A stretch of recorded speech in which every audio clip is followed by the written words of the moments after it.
Bueno, gracias, Pero, Pablo. Y no, por favor, gracias, con Mica. las cosas después cerrás. Sí, una cosa muy importante, me dice, profe, no pude estudiar. ¿Por qué? Porque no subió la clase. No se estudia de las clases grabadas. Las clases grabadas son nada más que una mala, inclusive, mala guía, ¿no?, de lo que nosotros pretendemos que ustedes vayan incorporando sobre los distintos temas. No es ni siquiera como una clase presencial. Entonces, nosotros lo que hacemos acá es, de alguna manera, señalar algo que nos parece importante de los distintos temas de acuerdo a nuestra experiencia, porque ese es nuestro rol. No, el señor Robbins sabe mucho más de fisiopatología, y el señor Harrison sabe mucho más de clínica, etcétera. Lo digo el señor, porque en realidad son los compiladores de los libros, lo digo en forma figurada. Nosotros lo que vemos es los temas que están en el programa y cómo nosotros los trataríamos desde nuestra experiencia. Y eso es nuestro rol, ¿sí? Y por eso es importante que lo intercambiemos. Bueno, no me gusta, prefiero estar parado más abajo. No sé si salgo, no salgo en ningún lado, no hay cámara. ¿O sí? Sí. ¿Sí? ¿Me escuchan en el más allá? ¿Hola? Sí, profe. Sí, se escucha. Sí, profe. Bueno, se puede ver bien, ¿no? Vamos a hablar un poquito de un tema pero muy relevante para la patología en general. Yo soy profesor de fisiología, pero soy médico endocrinólogo, soy diabetólogo, me puedo definir como diabetólogo porque el 80% de lo que yo hago clínicamente está relacionado con... He sido presidente de la Sociedad Argentina de Diabetes, me manejo en este tema. No, nunca. Volvamos. Y me muevo con cierta soltura dentro de este tema. Tenemos que hablar, esto es fisiología, un repaso de cómo se regula la glucemia, por qué es importante mantener niveles glucémicos, por qué es importante mantener glucémicos estables. ¿Qué pasa si nosotros no mantenemos niveles glucémicos estables? ¿Qué va a pasar? Se dice que es importante mantener la glucemia bien adecuada porque la glucosa es la fuente de energía que... ¿En dónde? No. No, eso es un mito. La glucosa como combustible universal es un mito. ¿Sí? Es el mismo mito que el dólar, que es la moneda universal. Ustedes en Asia van a tener miles de millones de personas que no manejan, que nunca vieron un dólar. ¿Sí? ¿De acuerdo? Es un tema de cómo uno le enfoca en la realidad. No digo que las personas que hacen bioquímica tengan la misma mentalidad que la gente que quiere mantener ciertos mercados funcionando. Es otra cosa. Es una visión glucocéntrica del metabolismo. La mayor, o sea, si ustedes hacen la genealogía de los sistemas bacterianos a nivel de todos los seres vivos, ¿sí? Si ustedes hacen una filogenia de los sistemas bacterianos de obtención de energía o inclusive anteriores a las bacterias, hablamos de arquea, ¿no? Arquea serían los seres vivos más antiguos. La vía glucolítica aparece millones de años después en todo lo que tenga con las vías de manejo de aminoácidos. ¿Sí? Entonces, el rol de la glucosa como combustible es muy tardío y mucho tiempo antes se aprendió a obtener energía de otros compuestos. Y la mayor parte de nuestros tejidos no tiene energía de la glucosa. La obtiene de los ácidos grasos, la obtiene de la oxidación de aminoácidos, como el glutamato, la obtiene de la oxidación de cuerpos cetónicos o de los alfa-cetoácidos, que son los esqueletos de carbono que quedan después de sacar los grupos amino de los aminoácidos. O también de los aminoácidos de cadena ramificada. Todas esas son fuentes de obtención de energía previas, históricamente, en el desarrollo de la vida, a la vía glucolítica. ¿Qué es lo que pasa? Perdón, como ejemplo, si vos sumás músculo que en reposo utiliza ácidos grasos, ¿sí? Tejido adiposo que utiliza ácidos grasos. Nuestro intestino delgado que utiliza la conversión de glutamato a glutamina. El colon que utiliza, los colonocitos que utilizan los ácidos grasos de cadena corta que fabrican las bacterias. Estás obteniendo prácticamente la mitad de nuestro peso, ¿sí? En células no usan la glucosa. Pero, sin embargo, el metabolismo de la glucosa sirve para muchas otras cosas, y por eso lo tienen todas las células. Ahora, hay un par de tejidos que sí o sí dependen de la glucosa y en forma muy estricta para poder funcionar. Uno de ellos es el sistema nervioso.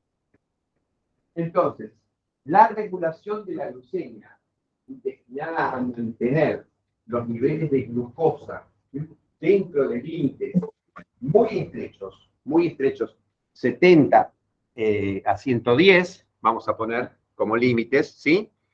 Va a permitir entonces el funcionamiento con características óptimas de tejidos como el tejido nervioso, el sistema nervioso central.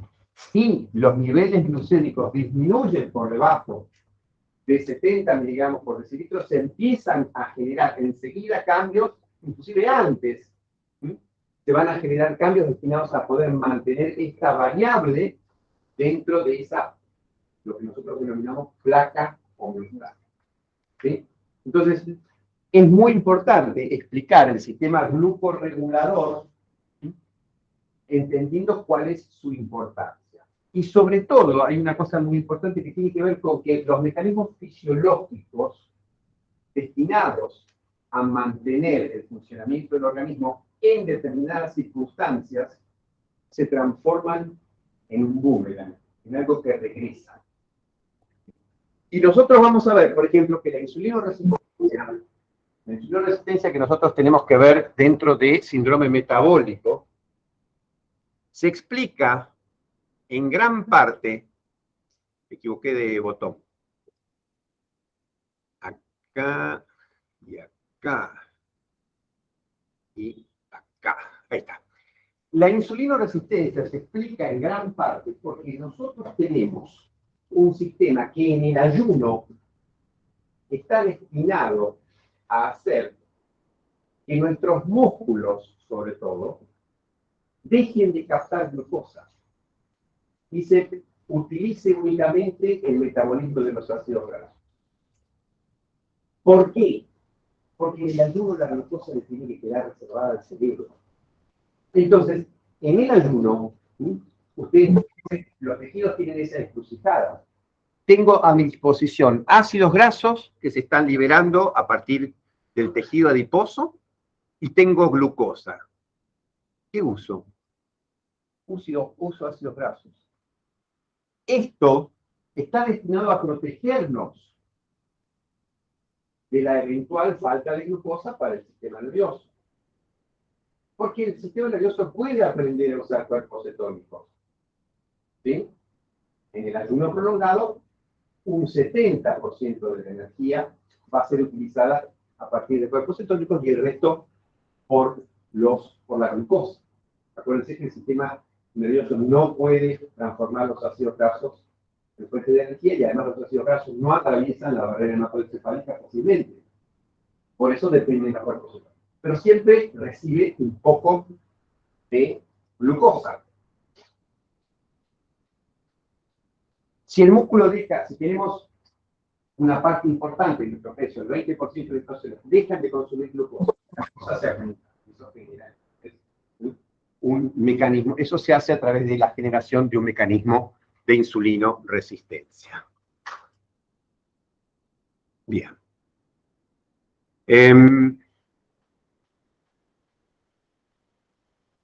Entonces, vamos que la regulación de la glucemia está destinada a mantener un control estricto de este parámetro, fundamentalmente para que el sistema nervioso central no sufra su fallo, ¿sí? Y que de este mecanismo de regulación pueden surgir algunos inconvenientes, como por ejemplo el hecho de que en la situación de ayuno se pongan en marcha mecanismos destinados a que el músculo deje de captar.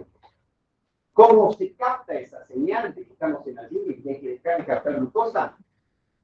Porque hay al mismo tiempo ácidos grasos libres y cosas así. Ahora, y ahí viene el problema. ¿Qué pasa si en alguna situación en la cual no hay ayuno, yo tengo una oferta exagerada de ácidos grasos libres? ¿Qué va a hacer el músculo? Va a seguir captando el mismo mensaje. Y aunque no estemos en una situación de ayuno, estemos en una situación de plétora, precisamente, en un sujeto con obesidad, ese sujeto con obesidad va a liberar muchos ácidos grasos libres a la circulación. Y eso va a engañar al músculo. Y va a hacer que el músculo no capte glucosa, porque piensa que estamos en situación de ayuno. Y eso es uno de los mecanismos por los cuales, esto sí es importante, para entender síndrome metabólico, entiendan su relación con obesidad, entiendan su relación con un exceso de tejido adiposo liberando distintas sustancias en la circulación, y entre ellas ácidos grasos libres. Y cuando el tejido muscular recibe la señal ácidos grasos libres más glucosa, dice, yo a la glucosa no la toco porque me tengo que quedar comiendo. Y deja de incorporar glucosa, se transforma en un músculo insulino resistente. Si quieren que entremos en cuáles son las señales por las cuales se produce esto, es bastante complicado. Sí. O sea, que el músculo tiene mayor actividad por los ácidos grasos que la glucosa. No es del todo correcto utilizar el término afinidad, pero en la teoría sí. No es del todo correcto decir afinidad.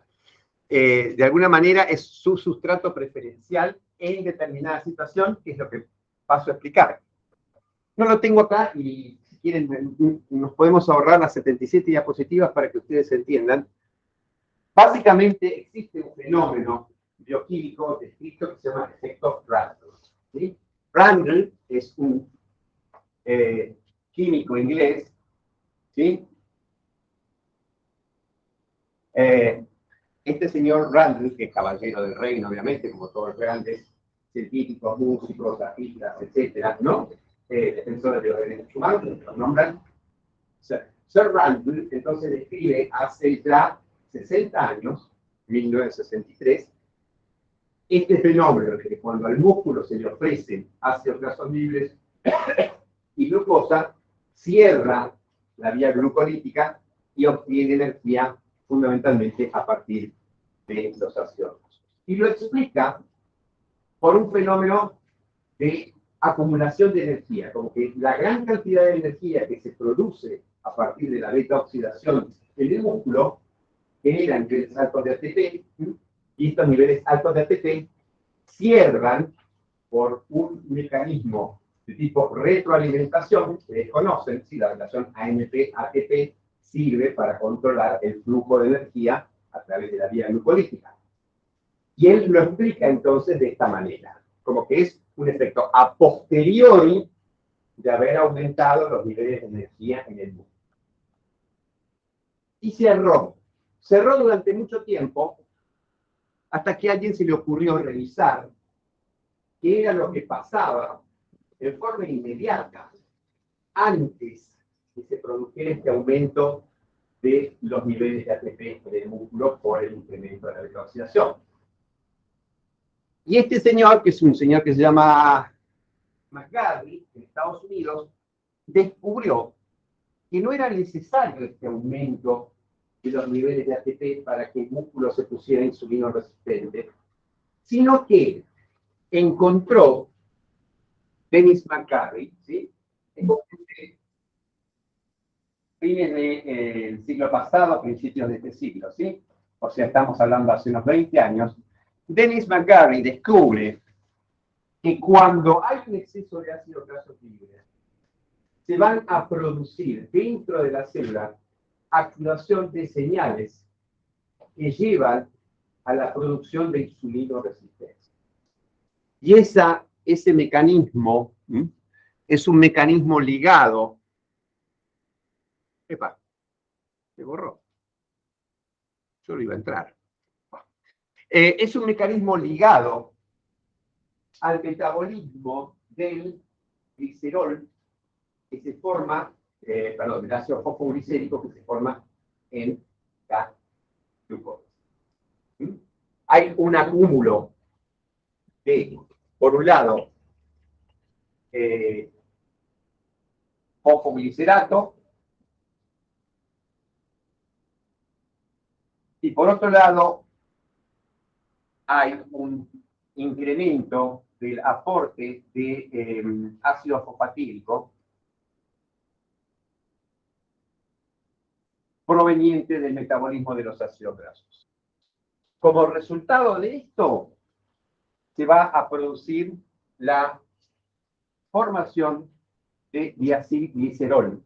Del intercambio entre fosfoglicerato y ácido fosfatídico aumentan los niveles de diacilglicerol.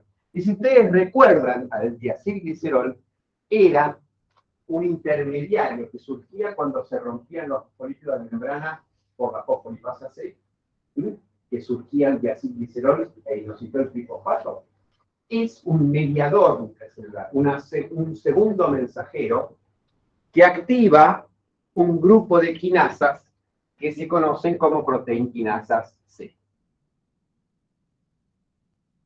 Y la proteína quinasa C existe determinado tipo de, es una familia de proteinquinasas. Dentro de esa proteinquinasa C, una de las proteinquinasas C que está presente en el músculo es la proteinquinasa que tiene la letra, es como un ovalito con una raya así, que se conoce con el nombre de teta. Pero no es teta, es Z, para no confundir, sí, como la TH de los ingleses, ¿sí? Es teta, no teta. Eso es medio feo. Teta. Proteína tita, le dicen en inglés, ¿eh? Que es la TH de Selma, por ejemplo, el nombre Selma, ¿sí? La hermana de Marge, una de las hermanas de Marge, se llama Selma, no sé. Selma y Luis Selma, porque Pito no sabía, me entendés, entonces le tiró Selma y Luis, pero el nombre de la película es Selma. ¿Sí? Bueno, el hecho es que esta proteína quinasa, entonces, C, variante zeta, es un inhibidor de la vía de señalización de la insulina. ¿Cómo? Tenemos que seguir desglosar de qué se trata. Esta proteína quinasa, junto con otras proteínas quinasas, son quinasas de serina-treonina. O sea que fosforilan distintas proteínas en residuos serina y treonina. Y esta proteína quinasa C, junto con otras que vamos a ver después, lo que hacen es fosforilar al sustrato del receptor de la insulina, que es una parte fundamental del mecanismo de acción de la insulina, como vamos a ver después, o no lo vamos a ver, porque por ahí no llegamos, pero van a hacer que se fosforile el sustrato del receptor de la insulina en residuos serina o treonina.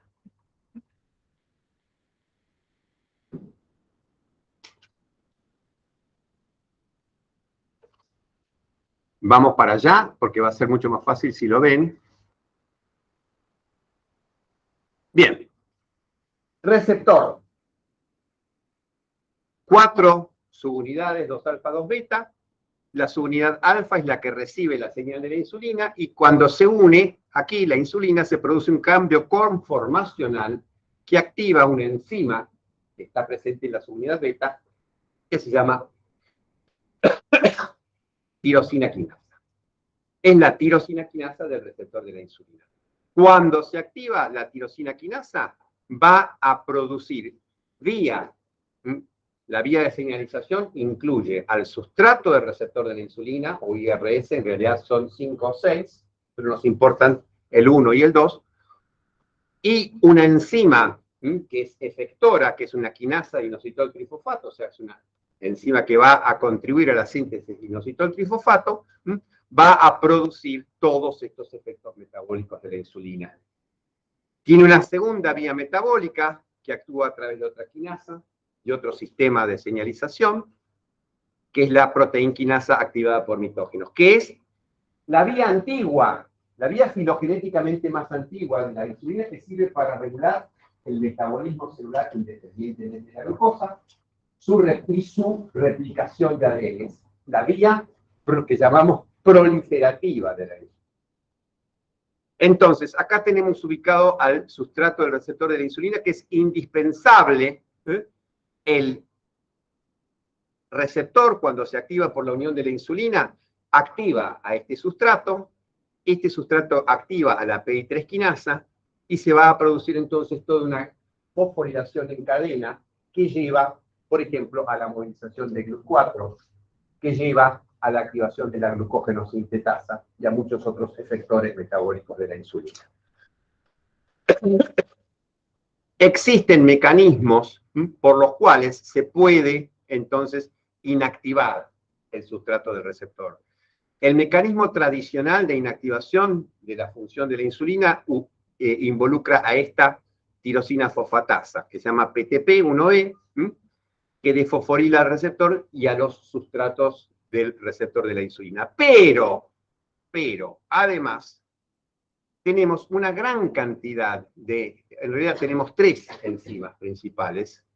Una que se llama quinasa Jun, una que es la quinasa beta del inhibidor kappa-B, y la proteinquinasa C en su variante beta, que lo que hacen es fosforilar al sustrato del receptor de la insulina en residuos serina o treonina. Y cuando ocurre eso, el receptor, con su tirosina quinasa, no puede activar al IRDS. Y así es como se genera entonces la insulinoresistencia en respuesta a distintos estímulos. Uno de ellos, el que estamos explicando, el de los ácidos grasos libres. Pero también utilizan este mismo mecanismos generados en, por ejemplo, el exceso de radicales libres. Segundo componente importante para la generación de insulinoresistencia, asociado con el exceso de energía. Porque se trata de proteger a la célula del exceso de energía. El exceso de energía es malo. Es malo, eso del chico gordito, no le tomás que se pone bien gordito y parece todo lleno de rollitos. ¡Ay, qué sanito el nene, todo lleno de rollitos! No, eso no es bueno. No es bueno para el nene y tampoco es bueno para la célula. El exceso de energía en la célula tiene mecanismos destinados a proteger que esto no ocurra. Uno de esos mecanismos tiene que ver entonces con estas quinasas, que generan insulinoresistencia para que deje de entrar energía a la célula, ¿sí? Y dejen de producirse estas sustancias que son, en última instancia, tóxicas.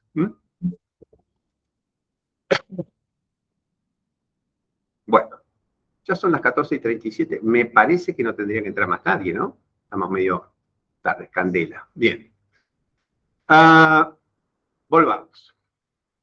Entonces ya explicamos cómo se genera la insulinoresistencia a partir del exceso de tejido adiposo que produce entonces cantidades desmesuradas de ácidos grasos, tejido adiposo que además produce una cantidad de adipocitoquinas que ponen en marcha señales inflamatorias, y a partir entonces de distintos mecanismos relacionados con el exceso de ácidos grasos libres circulantes, que era el tejido adiposo, o de las adipocitoquinas, se frena la señalización en el IRS, y ahí se establece el fenómeno de insulinoresistencia.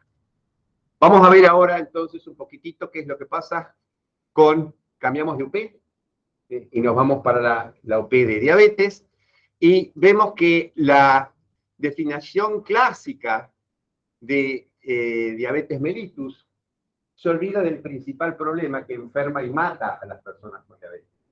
Porque la hiperglucemia no es o sea, sí, uno se puede morir de hiperglucemia. Una hiperglucemia aguda, importante, va a generar trastornos, ¿sí?, que pueden llevar a esa persona a ser internada, inclusive a morirse por deshidratación, por una descompensación cetoacidótica, etc. Pero normalmente, en la mayor parte de los casos, la hiperglucemia crónica perdura años. Es una enfermedad que llamamos, de esa que llamamos asesinos silentes, como la hipercolesterolemia, porque no da manifestaciones, a pesar de que va dañando a los tejidos, ¿sí? La definición clásica dice grupo de enfermedades metabólicas caracterizadas por hiperglucemia, resultante de la alteración de la acción, la secreción de insulina o ambas. ¿Sí? Pero eso se queda corto, porque no está hablando del principal problema. El principal problema son las complicaciones vasculares, nerviosas, etcétera, que son consecuencia de la hiperglucemia crónica. Tampoco está hablando de las restantes alteraciones metabólicas que contribuyen, como por ejemplo la dislipidemia, a agravar mucho el cuadro vascular que tienen estas personas. Entonces, operativamente, la definición va a ser más larga porque va a incluir más elementos. Y va a incluir entonces las características de un trastorno crónico, heterogéneo, progresivo, se va agravando con el tiempo, caracterizado que afecta a distintos sistemas, afecta a lo metabólico, afecta también lo vascular y afecta también el tejido nervioso, caracterizado por hiperglucemia, otras alteraciones metabólicas, entre ellas la más importante, la dislipoproteinemia, que tiene dos formas clínicas principales. Dentro de su heterogeneidad, el 90% de las personas con diabetes pertenece a uno de estos dos tipos, y de ellas el 80% a la diabetes tipo 2.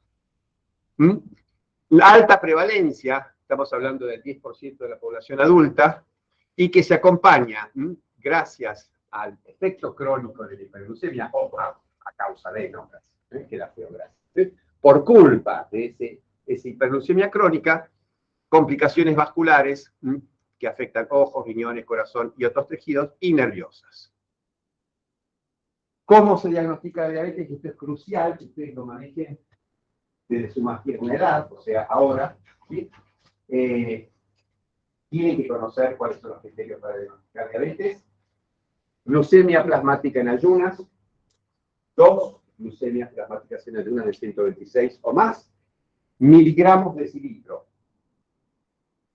Ojo que hay gente que usa clasificaciones antiguas y dice miligramos por ciento. No está bien. No es correcto decir por ciento y poner un porcentaje.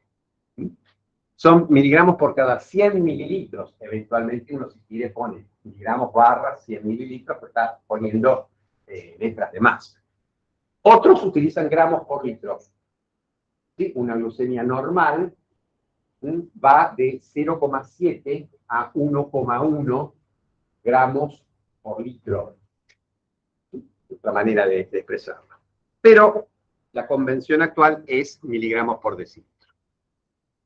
Puede haber un segundo criterio que es una glucemia plasmática, siempre glucemia plasmática, nada de hacer diagnóstico pinchando un dedo, no sirve.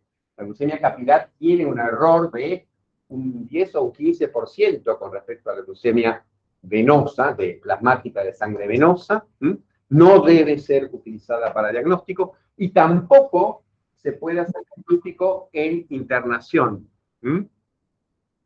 Tampoco es correcto hacer diagnóstico en internación. Estas son pruebas estandarizadas para el sujeto ambulatorio. Sí.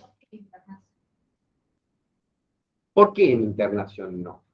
Por varias razones. Básicamente, un sujeto internado no está en una situación cotidiana. Está en una situación de estrés.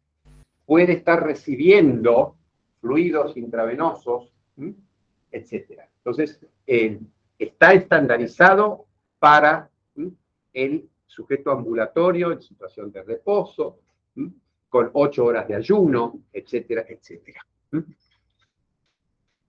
Uno tiene que aprender que el diagnóstico es una herramienta que busca cierto grado de precisión, ¿sí? Y si vos cambiás, uno está acostumbrado a que para poder tirarle un dardo y pegarle a ese cartel, hace determinada cantidad de movimientos y todo un proceso. Si vos corres el cartel de lado y seguís haciendo lo mismo, le va a cerrar. ¿De acuerdo? Vos estás cambiando la situación, estás cambiando lo que se llama la situación preanalítica. Vos vas a hacer todo bien para hacer el análisis, pero estás cambiando las situaciones en las cuales el sujeto se encuentra. ¿Sí? Ya. Que si somos un paciente internado y sospechamos que es diabético, esperamos a que se dé el alta para que podamos hacer.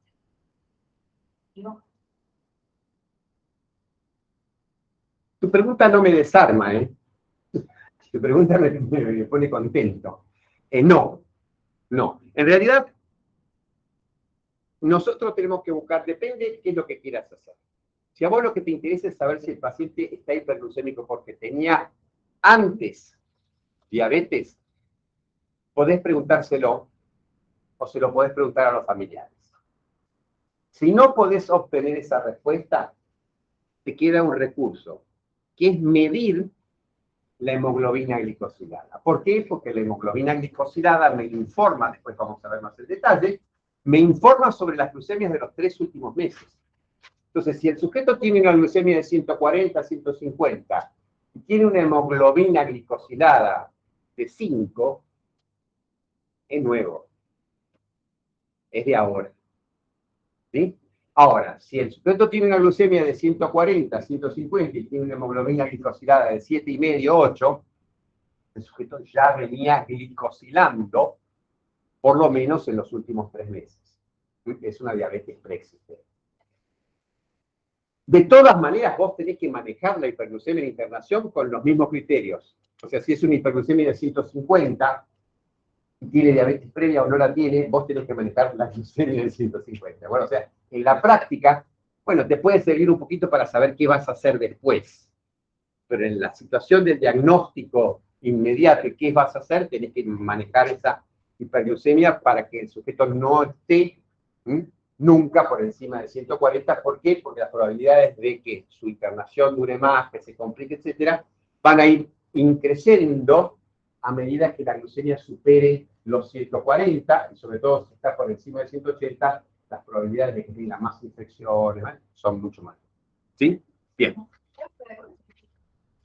Que estaba la hemoglobina más para el seguimiento que para el diagnóstico también. Es correcto también eso, porque vamos a cómo se diagnostica y te lo explico. Segundo, es posible que una glucemia en ayunas no nos dé información, porque por distintas razones podemos tener sujetos con diabetes que tengan solo hiperglucemia postprandial. Porque lo primero que se deteriora es la captación de glucosa por parte de los músculos, que es lo que hace que la glucemia desaparezca del compartimento plasmático en las 2 horas que siguen a las comidas. Entonces, existen tests de provocación de sobrecarga, de los cuales el más estandarizado y el que hay que utilizar es la prueba de tolerancia oral a la glucosa. Con 75 gramos de glucosa, diluidas al 20%, o sea, en 370 mililitros de agua, administrados en 10 minutos, y sacamos sangre a las 2 horas. Y la glucemia a las 2 horas, de 200 miligramos de decilitro o más, va a redundar entonces en 2 oportunidades, lo mismo que la anterior, nos hace diagnóstico de diabetes. Aunque el sujeto tenga una glucemia basal de 85. Es muy raro que un sujeto tenga una glucemia basal de 85 y una diabetes diagnosticada por una PCOG. Pero ya a partir de 92, 94, es posible encontrar gente que tenga una muy buena supresión de la producción hepática de glucosa, que es la responsable de la glucemia en ayunas, ¿sí? La gluconeogénesis más la glucogenólisis que están operando durante la noche para mantener la glucemia son las responsables de la glucemia en ayunas. Este parámetro que llamamos producción hepática de glucosa depende, por supuesto, de la cantidad de insulina que está llegando al hígado y para frenarla, y por otro lado del glucagón, tratando de subirla. Cuando las personas tienen todavía una buena sensibilidad hepática a la insulina, pero una sensibilidad periférica, muscular y adiposa baja, pueden tener glucemias en ayunas relativamente normales, y sin embargo, cuando le metemos un vagón de glucosa, el músculo no sabe qué hacer. Y ahí es donde salta la diabetes a través de la prueba de tolerancia oral. Por eso hablamos de que la sensibilidad de esta prueba es mayor que la de la glucemia en ayunas, porque permite captar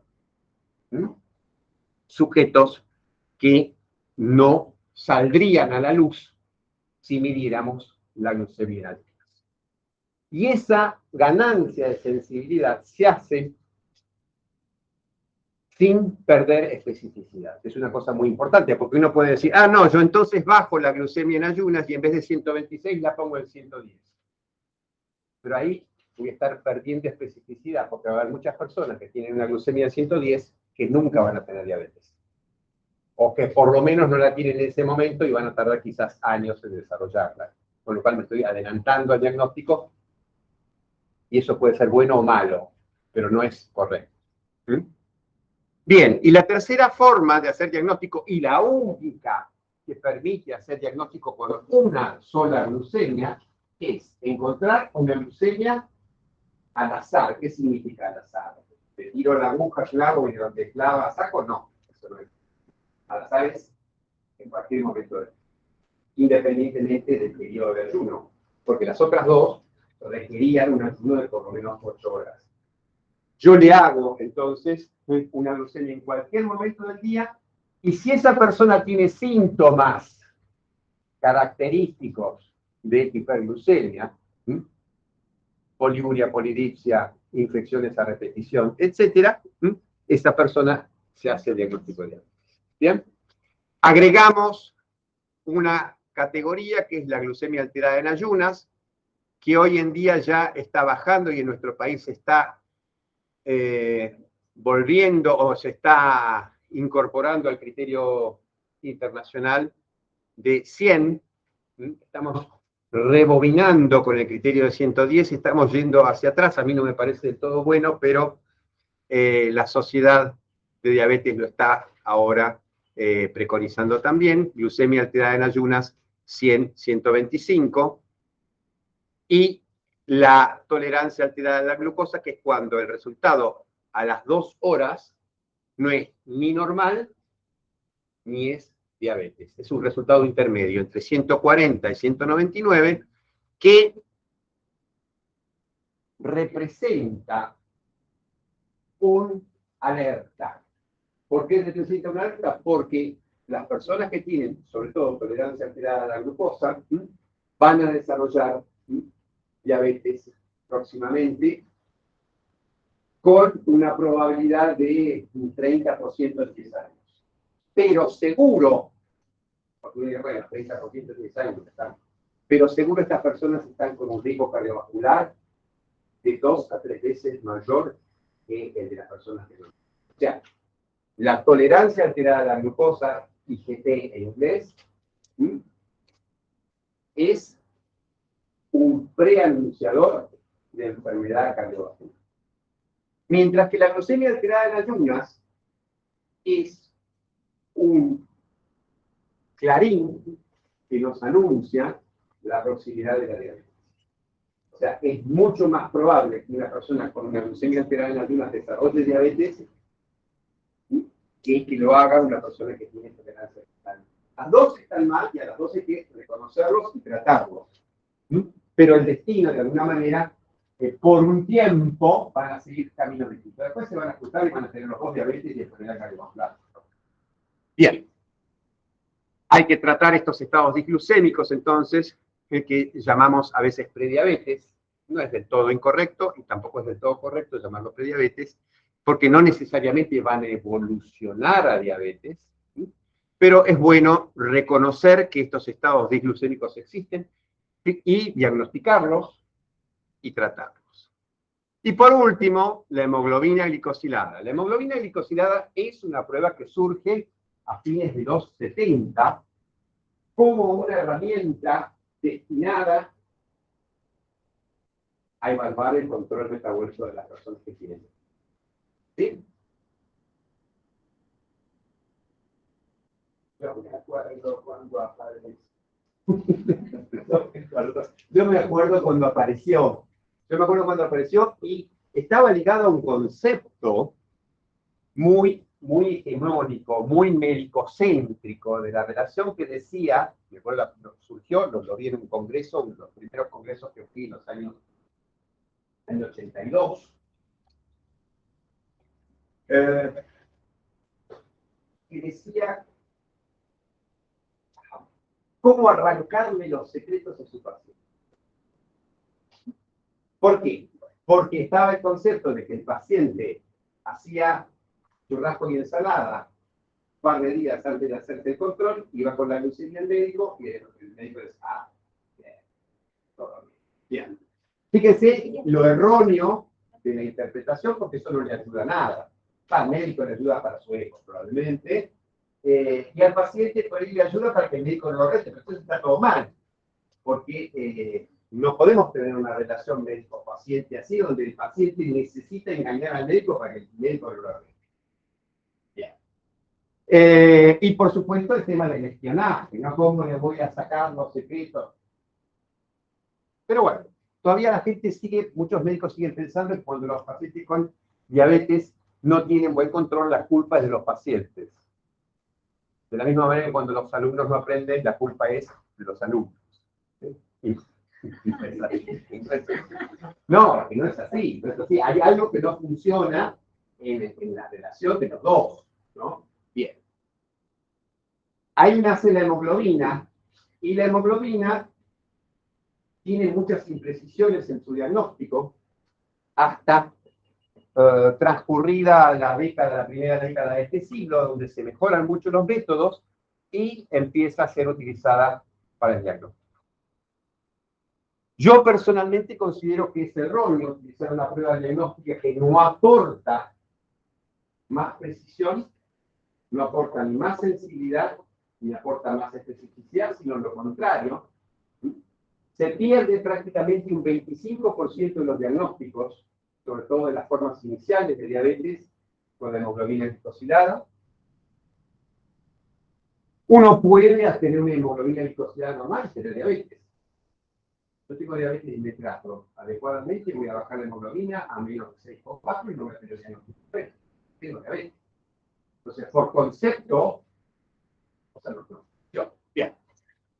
El hecho es que para el mayor obstáculo, además de ese tema, que no es menor, es que es unas 60 veces más cara que la leucemia.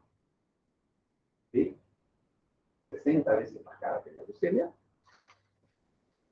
Y tiene una cantidad de imprecisiones ligadas al sujeto. Por ejemplo, si un sujeto tiene una hemoglobinopatía, saben lo que son las hemoglobinopatías, ¿no? Alteraciones en la secuencia aminoácidica de alguna de las cadenas que lleve a que esa hemoglobina no sea una hemoglobina, digamos, funcionalmente suele ser una hemoglobina funcionalmente adecuada, pero inmunológicamente no lo es. Muchos métodos de medición de la hemoglobina glicosilada son inmunológicos. No van a estar funcionando bien.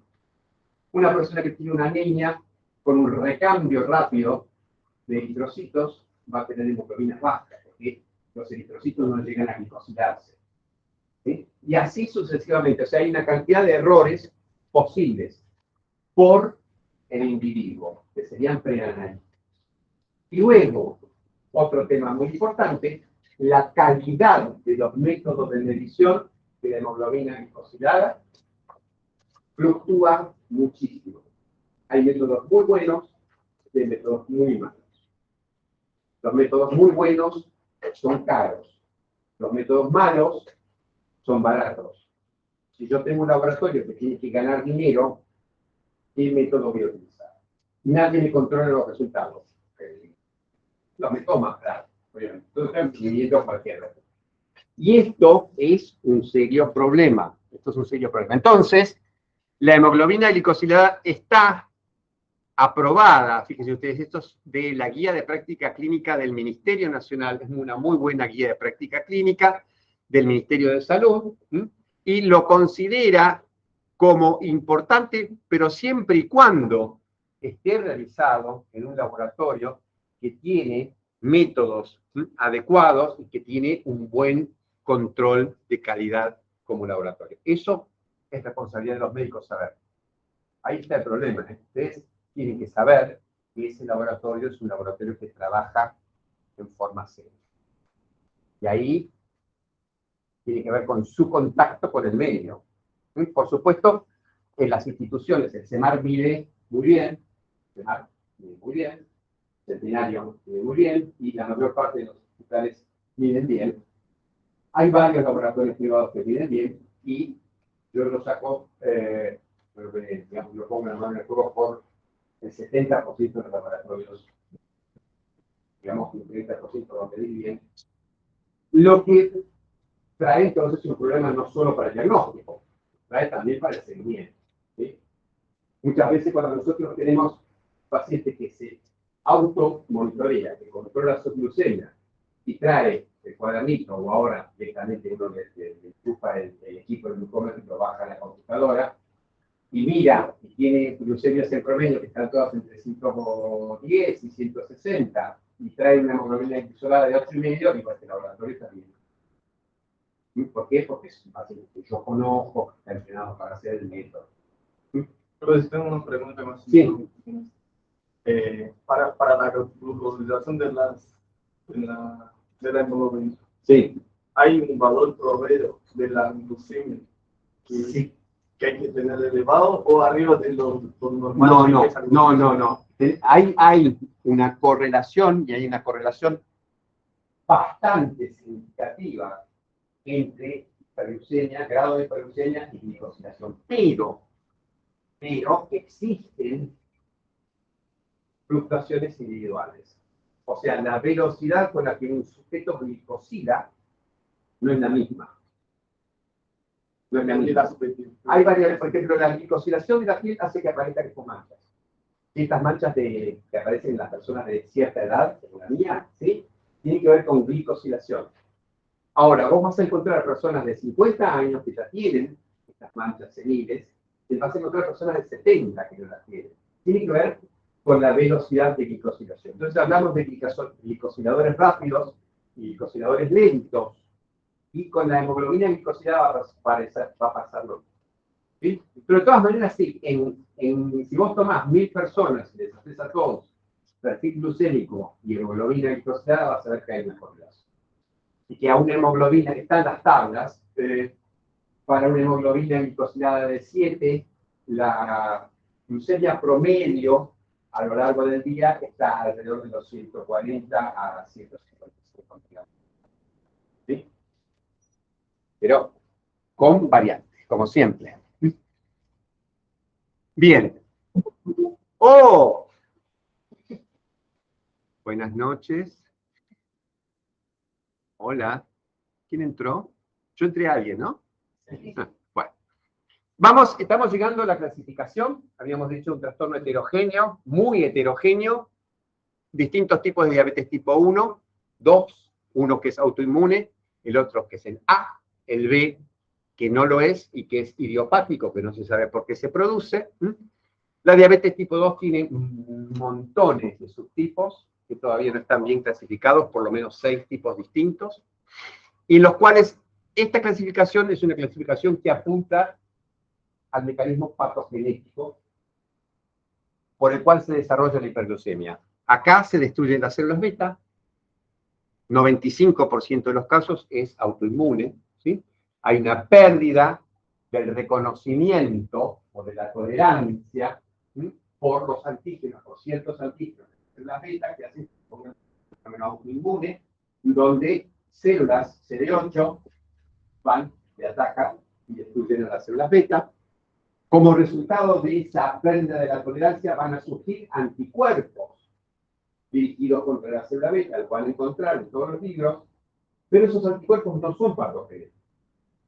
A diferencia de lo que ocurre, por ejemplo, con la tiroiditis, en las cuales los anticuerpos dirigidos contra la tiroidasa van a ser patogénicos.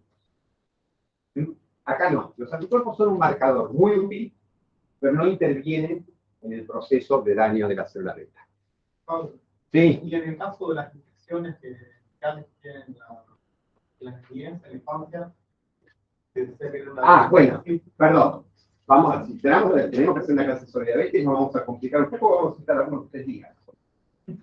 La etiopatogenia involucra, como para casi todo, un terreno genético con marcadores, unos 40 distintos tipos de genes, de los cuales la gran mayoría de esos genes pertenecen al sistema mayor de histocompatibilidad. ¿Sí? Entonces Loki no es el dios malo, el falso hermano de Thor, porque Loki no es hermano. Fíjense, Marvel se los vende, o Marvel lo dice, Marvel se los vende como hermano de Thor, no es hijo de Odín, no es hermano de Thor. Loki es un hijo de un gigante que adopta Odín y algo. Loki es el plural de Locus. Hay entonces distintos Loki del sistema de histocompatibilidad dentro de 3, DW, 4, DW3, etcétera, que se asocian con gran frecuencia a diabetes tipo 1.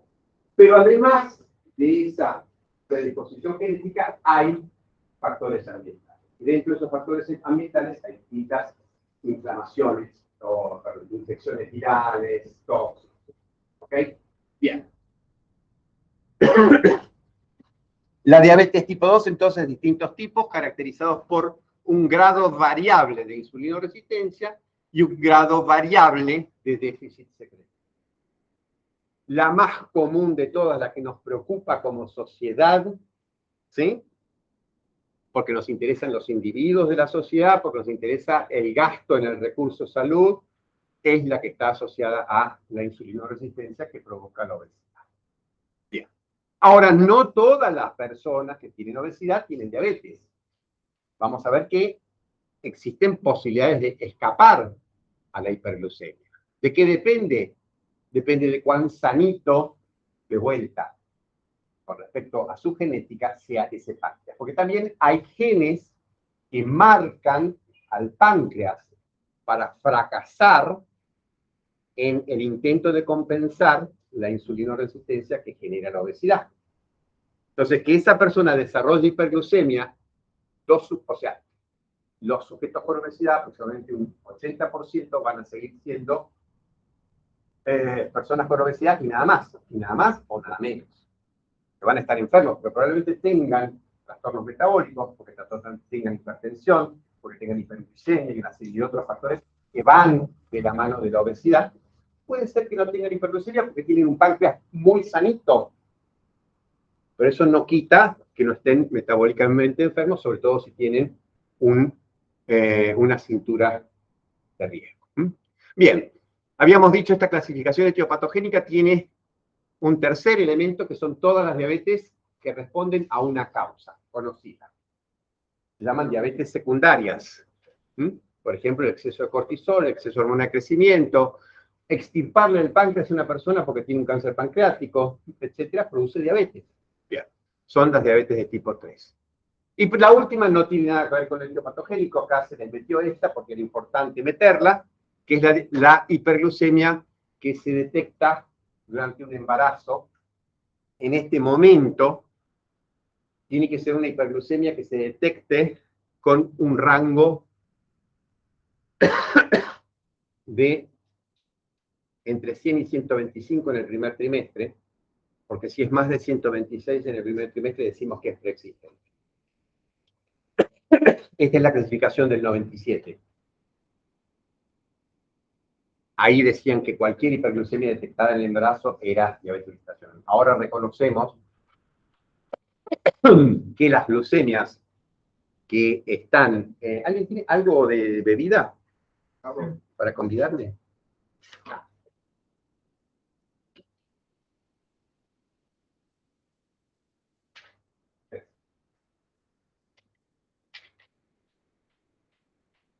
Ahora, reconocemos que si la hiperglucemia es muy importante en el primer trimestre, la atribuimos a algo que existía. ¿Sí? De vuelta, no podemos extendernos mucho en estos temas. Vamos a hablar de la que es más importante, la diabetes tipo 2, que tiene entonces, de vuelta, una combinación de elementos genéticos y factores ambientales, de los cuales el que más nos preocupa es la obesidad.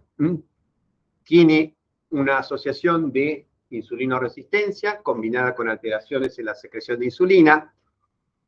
En la forma de vuelta más frecuente, viene de la mano del síndrome metabólico. O sea, se asocia a hipertensión arterial, dislipidemia, EPA. ¿No? Ajá. Esto es muy importante. Tiene esa fase silente, insidiosa, artera, traicionera, que genera complicaciones antes de manifestar. ¿Cómo se manifestaría? Bueno, se manifestaría por cansancio. Se manifestaría porque uno orina más de noche.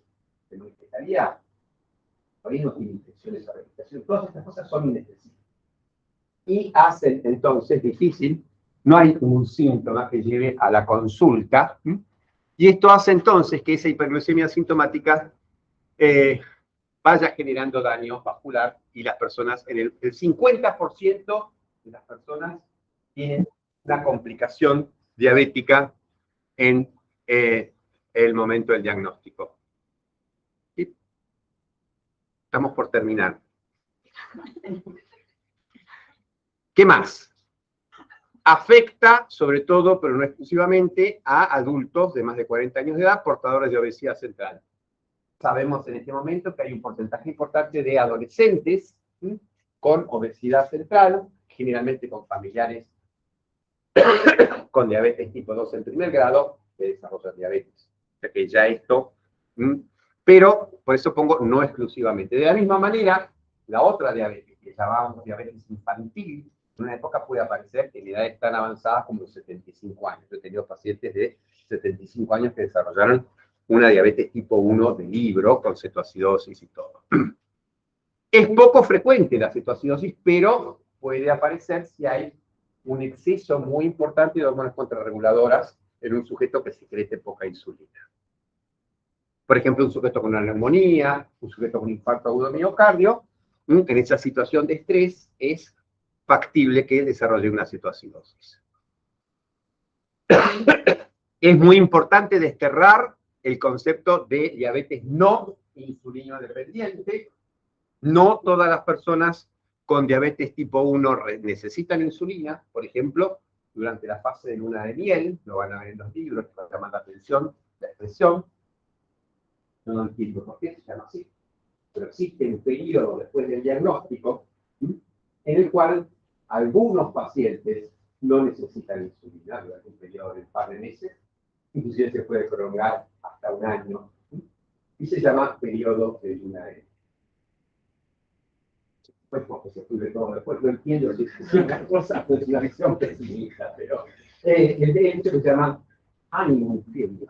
Bien, este periodo de luna de miel, entonces la persona tiene diabetes tipo 1 o tiene una diabetes insulino dependiente que no es insulino dependiente. Bien, de todas maneras, en este momento el criterio es tratarlos igual, aunque sea con dosis muy bajas de insulina, mantener el tratamiento, porque mantiene el páncreas en reposo y asegura que lo poco que tiene de secreción residual le dure más tiempo. Bien. De la misma manera, las personas con diabetes tipo 2 necesitan muchas veces insulina. Un tercio de las personas con diabetes tipo 2 necesita insulina. Por lo menos para estar bien tratada. Y en algunos casos, como les decía, sin insulina pueden llegar a desarrollar episodios de cetosis. Y esto tiene que ver con el carácter progresivo de la enfermedad que hace que de a poco las células beta que tiene se vayan deteriorando cada vez más y vaya perdiéndolas.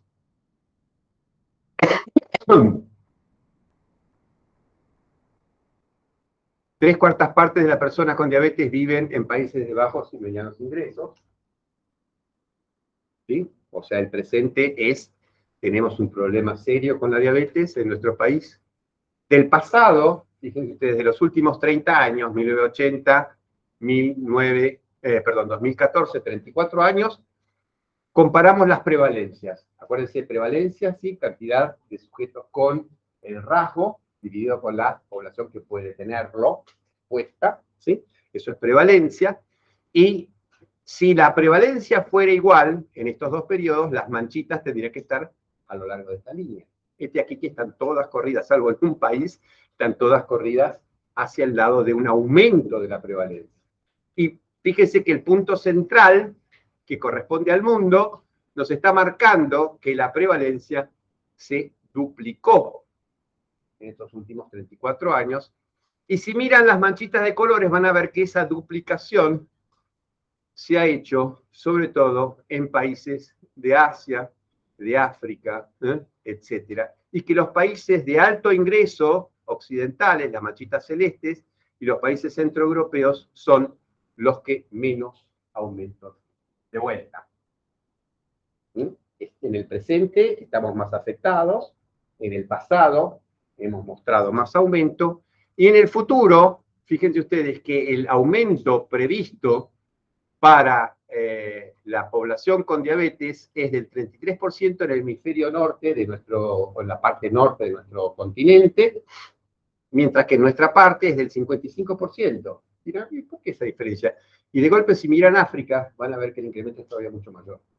Hay una correlación, entonces, directa entre el grado de pobreza o de insuficiencia, llamémoslo así, no le llamamos pobreza, sí, llámale pobreza. El factor socioeconómico, entonces, está ligado a la cantidad de personas con diabetes, a la forma en que aumentó la diabetes en los últimos 30 años y a la forma en que va a aumentar, probablemente porque no lo podemos saber, pero estamos prediciendo que esto va a ocurrir así. ¿Y por qué es esto? Acuérdense que hace un par de años, hace ya, van a cumplir 10 años, y la presidenta dijo que la enfermedad, la diabetes es una enfermedad. Reconozco méritos y deméritos de la gestión kirchnerista, que fue un gran moco que se mandó por leer algo que para alimentar, le habían dado algo para leer, no lo leyó, y dijo, no, la diabetes es una enfermedad. Pilota, seguía desatado el cuello motor de gente, claro, por eso lo vemos a las 5 de la mañana, porque soy rico, vivo acá. Ya. Hay muchos factores, pero si ustedes miran los propios datos de nuestro Ministerio de Salud, las personas en los estratos socioeconómicos más bajos hacen menos actividad física, comen menos fibra, menos frutas y verduras, tienen más estrés, es decir, hay una serie de factores que hablan de por qué el nivel socioeconómico bajo es un factor de riesgo para el desarrollo de esta y de otras enfermedades. Sí. Porque la obesidad no está más asociada a los países. ¿A qué? ¿Asociada a qué? A los países que están ya desarrollados, no en vía de desarrollo. La gente con plata va al gimnasio. Pero, por ejemplo, La gente con plata va al gimnasio, tiene tiempo y dinero para ir al gimnasio. Y ser gordo no es bueno. Sale en las revistas que ser gordo no es bueno. Fíjate vos que este aumento en nuestro país, esto es 2005, esto es muy bueno, esto es bien, resultado de la preocupación del gobierno en ese momento de Kirchner de realizar evaluaciones a través del tiempo, que se siguió manteniendo, y precisamente cuando cambió el gobierno que tocaba en el 2017, el gobierno de Lemus, era el ministro de Salud en ese momento, un desastre, Lemus fue profesor mío en la UBA, no hizo la encuesta cuando correspondía, porque dijo que era importante, y por suerte cambió el gobierno, el gobierno cambió el ministro, y lo puso a Rubinstein, y Rubinstein dijo, sí, vamos para adelante con la encuesta, y tenemos los datos del 2018. Fíjense, 50% de aumento en este periodo, y de la mano de un aumento, fíjense cómo trepó un índice de masa corporal de más de 25, o sea, suma de sobrepeso y obesidad, treparon en ese mismo periodo, considerablemente, tenemos prácticamente 2/3 partes de la población con obesidad o sobrepeso y un 26%, 27% con obesidad. Y eso arrastra la epidemia de diabetes. No solo eso, sino que eso era encuesta. Iban por las casas, 32.000 hogares, preguntando distintas cosas relacionadas con enfermedades crónicas no transmisibles. Y acá esto no, esto es un diagnóstico. Esto va casa por casa, en una muestra de unas 800 personas en Gobernador Villasoro. Si hay alguien de Corrientes o de Misiones, tiene que saber dónde queda esto. Es donde la Ruta 14 ingresa a la provincia de Misiones. Y hacen entonces un muestreo, un diseño multietápico, y van muestreando gente y encuentran una prevalencia, en ese momento, era en 2001, de 7,5 a 8, cantidad de personas con obesidad y hipertensión terrible. ¿Sí? Ahora, lo peor de todo para la diabetes es que 1 de cada 3 personas a las cuales se le diagnosticaba diabetes no sabía, porque se encontraba diabetes no sabía, donde viene el tema famoso de el carácter silente de los primeros años, primeros 10 o 12 años de la enfermedad, pueden transcurrir sin diagnóstico. ¿Y qué pasa cuando no se diagnostica? Hay una relación inversa entre el grado de control y la posibilidad de estar a salvo de las complicaciones. O sea, mientras peor el control, mayor el grado de desarrollar complicaciones. Si las personas no saben que tienen diabetes y no se controlan, si no se controlan, se complican, y ahí es donde tenemos entonces que esto es lo mismo pero para las personas con diabetes tipo 2, cuando las personas no están diagnosticadas, cuando se diagnostican en forma tardía o cuando no tienen el tratamiento inadecuado, aparecen las complicaciones, y ahí estamos con el problema. Porque lo que enferma, mata y cuesta para la salud pública de la diabetes son las complicaciones. No es el tratamiento. El tratamiento más caro de la diabetes que se les ocurra no es nada al lado de tener una persona con un infarto, al lado de tener una persona con un tratamiento de hemodiálisis, o al lado de tener una persona discapacitada y no poder trabajar. ¿Sí? Bien, ¿por qué aumenta la diabetes? Esto tiene que ver con obesidad, obviamente, aumento de alimentos ricos en calorías, grasas saturadas, pobres en fibras, comida chatarra que le dicen, sedentarismo, las pantallas, el auto, etc. Cada vez estamos más viejos, se los digo yo que sé del tema, pero cada vez envejecemos más como población, obviamente, cada vez vivimos más años, y esto arrastra una pérdida, como vamos a ver después, en la posibilidad de manejar bien distintos factores metabólicos, entre ellos la glucosa. Existen numerosos tóxicos ambientales, básicamente urbanos, no necesariamente los que vienen desde lo rural, pero urbanos, que pueden provocar insulinoresistencia y daño de la célula beta, el estrés, etc. Son distintos factores que estarían contribuyendo a esta mayor prevalencia. De ellos, de lejos, lo que gana es el estilo de vida. ¿Sí? Cómo estamos, entonces, cediendo ante las comodidades, cada vez utilizando menos nuestro organismo para trasladarnos, y cada vez con mayor acceso a alimentos ricos en calorías y pobres en fibras. Entonces, a lo largo de la vida, la tolerancia se va deteriorando, aumenta la insulinoresistencia aproximadamente por cada década. A partir de los 40, la glucemia en ayunas aumenta 3 miligramos por decilitro, y la glucemia postcarga aumenta unos 10 miligramos por decilitro. O sea que si uno vive 120 años, indefectiblemente va a tener diabetes, pero claro, si uno vive 120 años, es inmune a todo. Cuando tenemos determinado tipo de genes, este tránsito se hace en forma mucho más rápido hacia la aparición de diabetes. ¿Sí? Genes que pueden tener carácter de diabetógenos primarios, o sea, estar relacionados con la insulinoresistencia o con la secreción deficitaria de insulina, o los secundarios, que serían los que llevan al aumento del peso, por ejemplo. Entonces sería un gen diabetógeno secundario, porque no estaría operando directamente sobre lo metabólico, sino sobre factores que impactan en ello. Y por supuesto, la otra manera de ir recorriendo este camino de forma más rápida es con los factores ambientales que relacionamos. La diabetes comienza, en la mayor parte de los casos, por el aumento de la resistencia a la insulina asociado a la obesidad, pero ese aumento de la insulinoresistencia se acompaña de un aumento de la secreción, con lo cual la hiperglucemia no aparece. Sí aparece en las últimas etapas de este periodo la hiperglucemia en ayunas. Por eso decíamos que es más específico, en ayunas, perdón, postprandial. Por eso decíamos que más específico que la glucemia en ayunas es el diagnóstico a través de la prueba. Lo que pasa es que es mucho más difícil de hacer y más costoso. Sí. Por ejemplo, con un paciente tiene 120,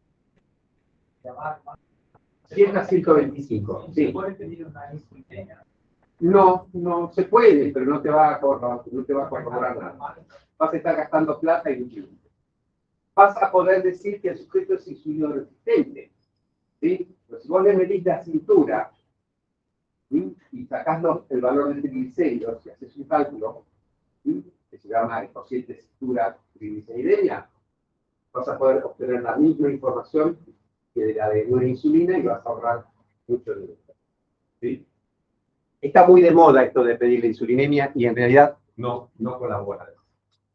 O sea, la podés reemplazar ventajosamente por medidas clínicas y por medidas de laboratorio que no son tan específicas y tan caras. Sí. ¿Se podría usar la del PET-CSF? ¿O no se recomienda? A ver. ¿Para qué? No sé, para diagnóstico. No. El péptido C vos lo medís cuando querés ver cuánto tiene esa persona de reserva insulínica. Se utiliza cuando vos tenés una duda, por ejemplo, si un chico desarrolla diabetes y vos tenés la duda si es un chico que tiene, por ejemplo, obesidad y tiene familiares con diabetes tipo 2 y tiene una diabetes con una cetoacidosis. Y vos tenés la gran duda, ¿es una diabetes tipo 1 o es una diabetes tipo 2? Entonces ahí le medís anticuerpos y le medís la reserva de insulina. Y eso te va a permitir clasificarlo adecuadamente. Lo mismo, bueno, cuando tenés personas que tienen una diabetes y no están bien controlados con el tratamiento habitual, uno puede medir péptido C para ver si... Pero no se utiliza para diagnosticar insulinoresistencia. Bien, y con el tiempo, entonces, cuando cae la secreción pancreática de insulina, porque se agotan las células en ese grupo de individuos que van a ir a parar a la diabetes, aparece la hiperglucemia en ayunas y, por supuesto, continúa la glucemia postprandial.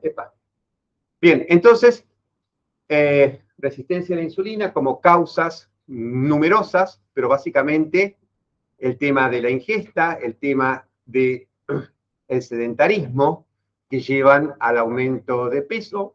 Esto, por supuesto, también bajo la presencia de factores genéticos, étnicos, de edad, etcétera, tóxicos ambientales, todo esto colabora y no sé por qué, esto quedó grabado de alguna época en que quedaba bien hacer ruido para cambiar de diapositivas, representa una sobrecarga que termina siendo un daño para las células beta y esas células beta van a responder de acuerdo a su armamento, a su dotación genética.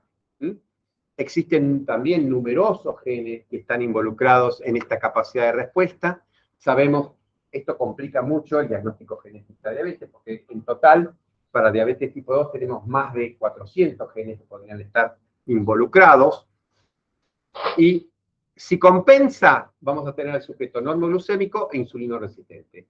El sujeto normoglucémico e insulinoresistente va a la aterosclerosis, a través de distintos mecanismos que podemos discutir, si tenemos de vuelta un par de días, vamos a resumirlos de todas maneras, y también va al depósito de lípidos en lugares que se denominan ectópicos, o sea, fuera del sitio donde se tiene que depositar el líquido, que es el tejido adiposo. ¿Dónde se van a depositar?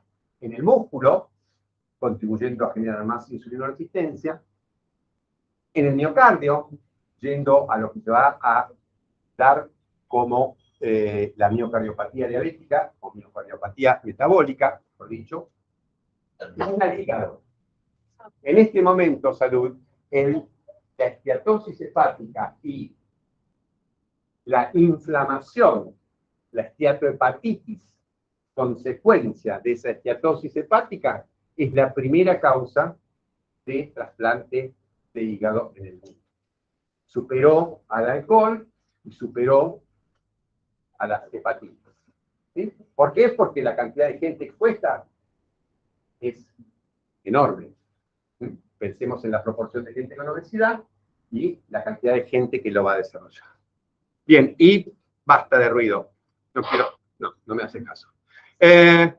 Si no compensa, le vamos a agregar entonces a esos pobres vasos de ese sujeto, en este caso los microvasos, el daño de la hiperglucemia. Y este sujeto va a tener diabetes tipo 2, va a tener, por supuesto, un aumento del riesgo de sufrir enfermedad coronaria, enfermedad cerebrovascular, etc. Y además se va a agregar retinopatías, nefropatías y el resto de las complicaciones vasculares y nerviosas de la diabetes que tienen que conocer por lo menos, no en este momento con detalle, pero sí saber que hay complicaciones tanto de los microvasos como de la diabetes, ¿no? De determinados territorios neurológicos como la neuropatía periférica o la neuropatía autonómica que involucra el corazón, por ejemplo, hay una denervación cardíaca y el tono vagal se pierde, con lo cual esos sujetos están con una taquicardia fija, no una taquicardia masiva, están siempre con 95, 99 latidos y no se regula. Una taquicardia fija porque cuando el sujeto inspira, la frecuencia cardíaca aumenta. Cuando expira, la frecuencia cardíaca baja. Eso tiene que ver con un reflejo. Y esa situación se pierde, por eso hablamos de taquicardia. No regulan bien ante los cambios posturales. No regulan cuando el sujeto hace un esfuerzo. Son distintas pruebas que se pueden utilizar para identificar la neuropatía cardíaca, que es muy grave. Y también van a tener neuropatía a nivel del tubo digestivo, van a tener trastornos en la evacuación gástrica, y a nivel, esto es importante para el caso de la UP10 vieja, la persona que tiene una infección urinaria. ¿Por qué? Porque la neuropatía afecta al músculo y a la capacidad de la vejiga de vaciarse adecuadamente, con lo cual hay un residuo miccional elevado y eso favorece la proliferación bacteriana. Bien, avanzamos porque se va haciendo hora de ir a casa. Normalmente una persona secreta insulina con un primer pico. Cuando se le infunde glucosa o se le inyecta glucosa, tiene un primer pico que representa los gránulos de insulina que están cercanos a la membrana, que llegan y salen bajo el estímulo que se produce por parte de la glucosa, y una segunda fase que representa la llegada de gránulos que están más lejos, y también el comienzo de la secreción asociada al aumento de la síntesis de insulina. Esto es lo que ocurre en sujetos metabólicamente sanos, y se refleja in vivo, eso era con islotes, donde yo puedo separar los dos picos, y esto es in vivo, es más difícil de separarlos, pero yo en sujetos normales tengo este primer pico, en sujetos con IgT, en sujetos con IgT tengo este pico chiquitito y en sujetos con diabetes ya no tengo pico alguno. Quiere decir que hay una pérdida importante de la secreción del primer pico que caracteriza a la diabetes tipo 1, por lo menos en sus primeros estadios. En los primeros estadios el trastorno de secreción es más dinámico, es más cualitativo, cuantitativo. Sigue secretando insulina y en última instancia puede ser que la cantidad de secreción de insulina sea muy importante en la segunda fase, pero la primera está deteriorada. Y este gráfico nos muestra por qué es tan importante secretar insulina en relación a la glucemia. La prueba de tolerancia en estos sujetos muestra que mientras mayor la secreción de insulina precoz, ese primer pico, mejor va a ser la prueba de tolerancia. ¿La gente sabía que empezábamos a las 2? No, lo perdí, no lo pude ingresar. Bueno. Mientras mayor la secreción de insulina en el primer pico, mejor la prueba de tolerancia. Por eso, de vuelta, la prueba de tolerancia está mostrando ese déficit secretor funcional en forma muy precisa.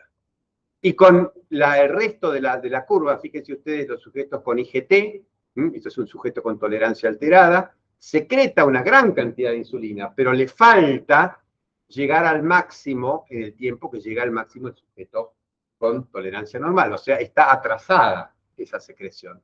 Y luego cuando tiene diabetes ya no solo está atrasada, sino que secreta menos y cada vez menos. Y a medida que ocurre esta pérdida de la secreción, va a ir deteriorándose el control metabólico. Esto es lo que habla de la progresión de la enfermedad, ¿sí? Cada vez va a tener menos secreción residual, cada vez va a tener menos, entonces, posibilidad de controlar la hiperglucemia, y por eso es habitual que las personas con diabetes vayan necesitando aumentar el número de medicamentos que requieren para su tratamiento, inclusive, como les dije, en el 30% llegan a requerir insulina.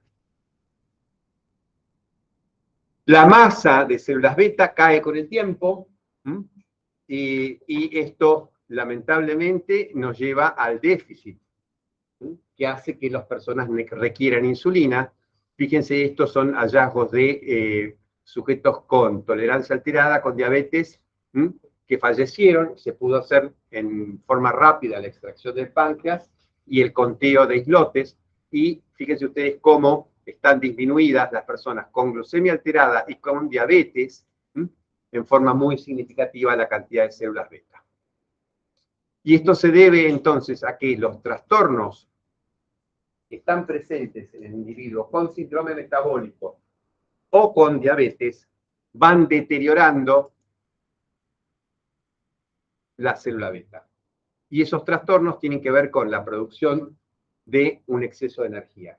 Hablamos de glucotoxicidad cuando es la hiperglucemia la que aporta una cantidad exagerada de energía a través de la vía glucolítica y del ciclo de Krebs, o de lipotoxicidad cuando se hace a través del exceso de ácido fosfolípico.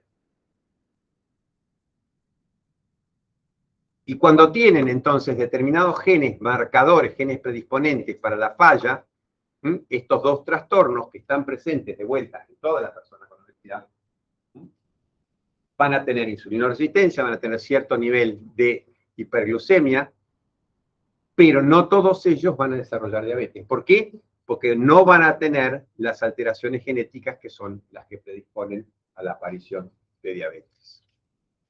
Bien, uno de los factores que lleva a la destrucción de las células beta, esto es el grado de estrés oxidativo, y estos son animales entonces a los cuales se les va produciendo insulinoresistencia a través de una dieta rica en glúcidos simples y grasas saturadas, y se ve con el tiempo que aquellos que tienen mayor grado de generación de especies reactivas de oxígeno, medidas con este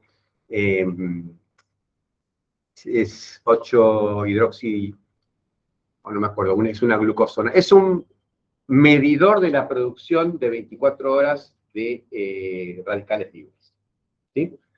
Mientras mayor producción de radicales libres, menor va a ser la cantidad de células beta. Ese es un factor, estrés oxidativo. El otro factor tiene que ver con un mecanismo de defensa que tienen las células, que cuando sus proteínas no están plegadas adecuadamente, esas células van a emitir señales para corregir ese proceso deficitario de síntesis, y cuando esa corrección no resulta efectiva, se van a producir señales que llevan a la célula a la muerte. O sea, cuando hay durante un tiempo prolongado un exceso de activación de esa célula para que secrete proteínas y se producen proteínas plegadas anormalmente, se va a generar una señal de apoptosis. Y este es un segundo mecanismo que lleva a las células beta a su desaparición. Y el tercer mecanismo tiene que ver con precisamente el factor que está involucrado, el principal factor involucrado en el estímulo de la secreción es el calcio. ¿Se acuerdan que para que se secretara insulina en respuesta a la glucosa tenía que haber una activación de distintos mecanismos, entre ellos un canal de potasio sensible al ATP, que producía entonces un cierre, el ATP en ese canal, se acumulaba potasio, la célula se despolarizaba, ingresaba calcio por canales de calcio voltaje dependientes, y esto producía la movilización de los gránulos de insulina a lo largo del sistema microtubular.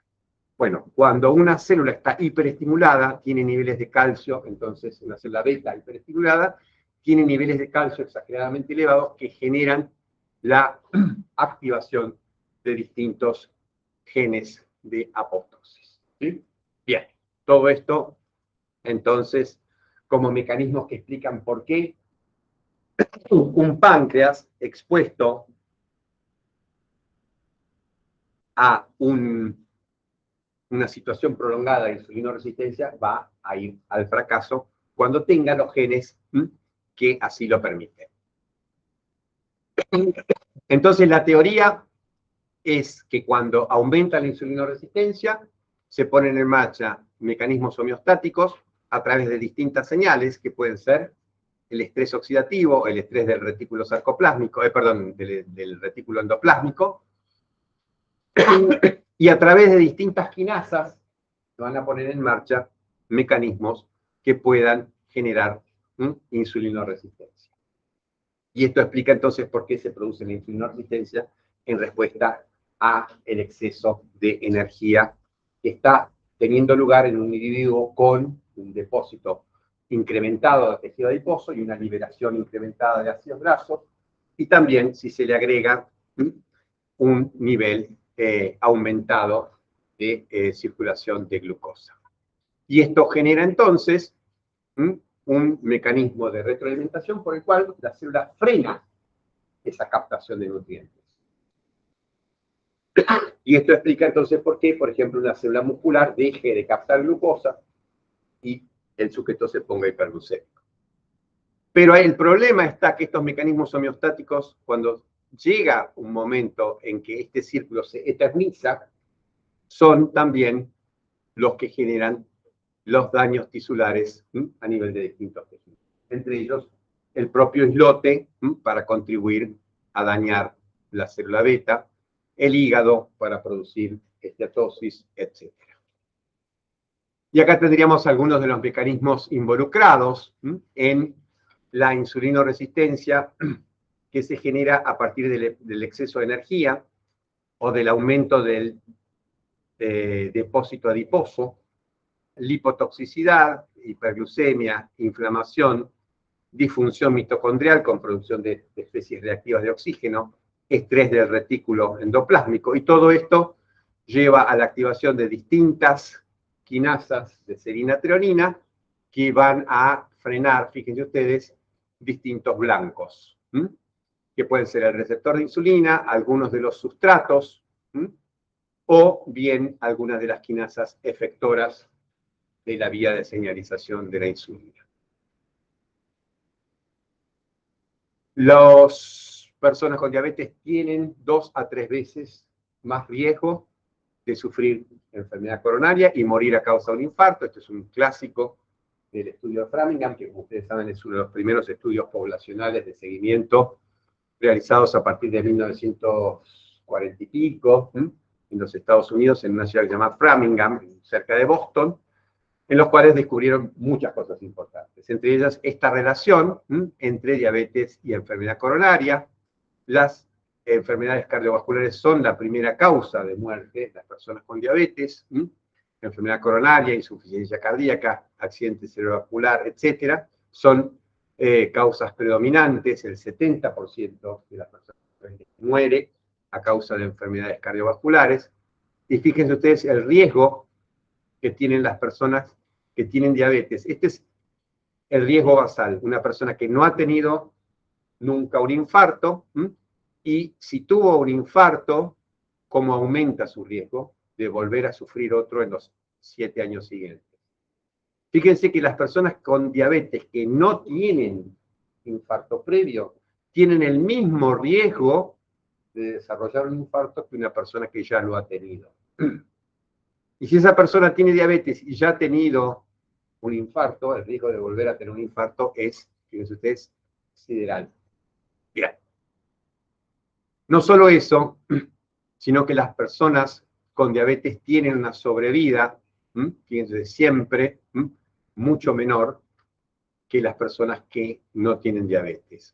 Y esto tiene que ver entonces con la posibilidad de que los tratamientos de revascularización sean exitosos. A todos se les hace tratamiento de revascularización, y algunos van bien, y las que tienen personas con diabetes van peor. Y esto tiene que ver con la rapidez con que se vuelve a generar el fenómeno aterosclerótico. Nos olvidamos de esto, forma parte también del diagnóstico de síndrome metabólico. Este es el criterio actual. No está más la cintura de 102 para los varones y 88 para las mujeres. Eso perdió vigencia entre el 2001 y el 2005. Y a partir de 2005, con seguridad, la cintura de riesgo en los varones es de 94 o más, lo que ya nos coloca a muchos de nosotros este parámetro, y en las mujeres más de 80. Ese es un criterio fundamental. Antes había 5, de los cuales había que tener 3. Y uno podría tener insulinoresistencia, según la clasificación ATP3, sin cintura. Hoy en día la cintura es obligatoria para el diagnóstico de síndrome metabólico. Hay que tener cintura y hay que tener por lo menos 2 de los restantes. Triglicéridos séricos altos, colesterol HDL bajo, presión arterial elevada y glucemia en ayunas elevada. 2 de estos 4. Esto es una constelación bastante cambiante, por lo tanto imprecisa. Y no tiene el mismo riesgo tener, para desarrollar diabetes, por ejemplo, no tiene el mismo riesgo una persona que tiene obesidad central, hipertrigliceridemia y colesterol HDL bajo, no tiene el mismo riesgo para diabetes que una persona que tiene obesidad central, hipertrigliceridemia y glucemia en ayunas elevada. Es totalmente distinto como característico. O sea, es un combo que tiene mucha utilidad para algunas cosas. Por lo pronto es un combo que lleva a prestarle mucha atención a un parámetro que antes no se le prestaba atención, es la medición de la cintura. Esto lleva, si ustedes van a trabajar alguna vez en una institución, van a encontrar que balanza. Tienen los consultorios de los endocrinólogos, puede ser de los clínicos y de los ginecólogos, o de los obstetras, mejor dicho. En el resto de los consultorios no hay balanza. Por ejemplo, los cardiólogos no tienen balance. Entonces, hablar del índice de masa corporal, estas cosas no. Pero ahora, cualquiera tiene en el cajón del escritorio 1 centímetro. Entonces, ese criterio está ligado al concepto de síndrome metabólico y el de cintura de riesgo. Por lo tanto, médicamente tiene mucho valor. Bien. Las personas con síndrome metabólico tienen un riesgo cardiovascular aumentado, la mortalidad cardiovascular total y la mortalidad general está aumentada. Hay por lo menos 4 o 5 tipos de cáncer. Cáncer de endometrio en mujeres posmenopáusicas, cáncer de mama en mujeres posmenopáusicas, cáncer de hígado, cáncer de páncreas. Están todos incrementados en su frecuencia en personas con insulina. Tiene entonces un riesgo aumentado, pero sobre todo ese riesgo es cardiovascular, Y ese riesgo cardiovascular se va a dar por el impacto de distintos factores presentes en las personas con insulinoresistencia sobre la pared vascular, que puede ser tanto a nivel endotelial como a nivel del músculo liso, como a nivel entonces de la matriz extracelular, etc. La generación de vasoconstricción provoca entonces daño, efectos proliferativos a través de distintos factores o la activación también de la proteínquinasa C, otras subunidades, el estrés oxidativo, señales proinflamatorias, etcétera, todas contribuyen entonces a estos daños que van a pegarle al endotelio. Notable. Vilus y subí. Bien. ¿Por qué se produce la insulinoresistencia? Es numerosos candidatos genéticos. Esto es lo más común. Hay formas genéticas que son mutaciones raras de distintos receptores que no nos interesa, o de vías de señalización, no nos interesa. Nos interesa lo que ocurre en las personas con obesidad, que tienen muchísimos genes candidatos, que van desde el receptor PPAR gamma, el gen del sustrato receptor de insulina, etc. Todo esto, entonces, como posibilidad de que alguno de estos genes intervenga con distintos polimorfismos de nucleótidos únicos. Siempre es una combinación, y esto da, entonces, la dificultad de hacer diagnóstico genético, ¿no? Porque no necesariamente este gen, por ejemplo, que es el más común, está presente la alteración en menos de un 20% de las personas. Y cuando no está presente este, bueno, puede estar alguna de la combinación de todos los restantes. Porque no es el único responsable. Cuando está, contribuye, pero puede perfectamente no estar presente, es la alteración del gen y la persona desarrollar insulinoresistencia. ¿Por qué? Porque los otros van a contribuir con su aporte. Y las causas que ya mencionamos, que tiene que ver también con el aumento de la prevalencia de diabetes. Es lo mismo. Bueno, y estos son entonces combinados los factores que van a resultar en insulinoresistencia. Nos interesa, de vuelta, la relación entre obesidad e insulinoresistencia. Fíjense, ¿no estará queriendo entrar para la clase que viene? Me parece, ¿no? Ah, ahora entiendo. Bien. No es que llegaron tarde, es que llegaron muy temprano. Bien, felicitaciones.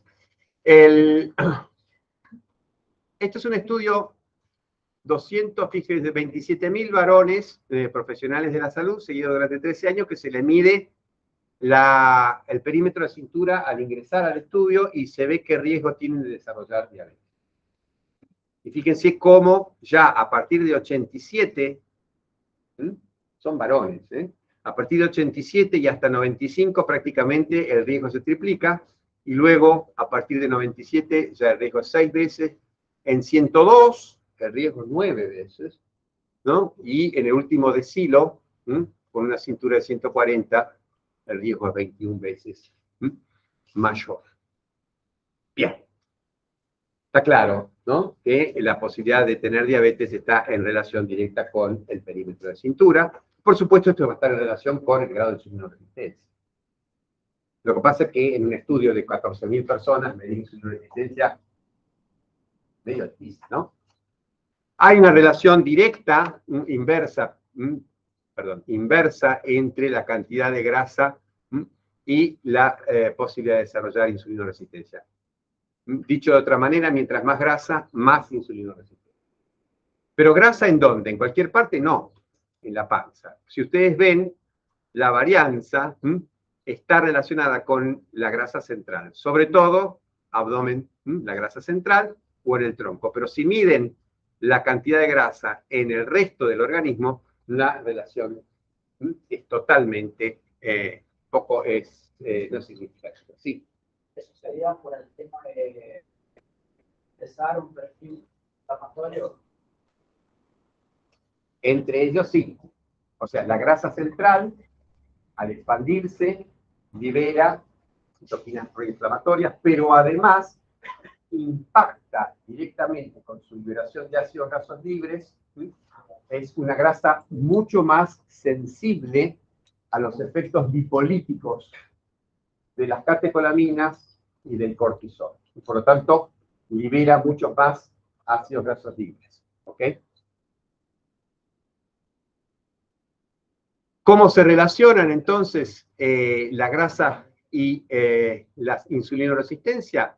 Por el hecho entonces, que como les acabo de decir, que el tejido adiposo visceral libera una cantidad exagerada de ácidos grasos libres que están sobre el hígado, sobre los músculos y van a producir entonces allí insulinoresistencia por el mecanismo que ya describimos. El depósito ectópico de triglicéridos en hígado, músculo esquelético, músculo cardíaco, etcétera, que ya describimos también, es un mecanismo por el cual se puede generar insulinoresistencia a través de la generación de diacilglicerol, la activación de la proteína quinasa C variante teta, etcétera. Las células hipertrofiadas del tejido adiposo van a liberar citoquinas proinflamatorias, y estas citoquinas proinflamatorias a través de la vía de IKKB, sí, IKK, vamos a decir rápido, IKK, no IKK, sino IKKB, la vía entonces del factor de transcripción nuclear NF-κB, van a inducir señales proinflamatorias que afectan la fosforilación, como dijimos, del sustrato del receptor de insulina. Y la otra teoría etiopatogénica es que hay un mecanismo que involucra señales que hacen crecer el tejido adiposo y al mismo tiempo generan insulinoresistencia, como son la secreción, por ejemplo, de hormonas contrarreguladoras como el cortisol. ¿Sí? Las cuatro teorías en general, no son contradictorias, sino que son sinérgicas. O sea, están perfectamente en consonancia con un mecanismo común que los ponga a todas en marcha en determinadas situaciones y que actúen en forma conjunta para producir entonces la insulinoresistencia. Ah, bueno.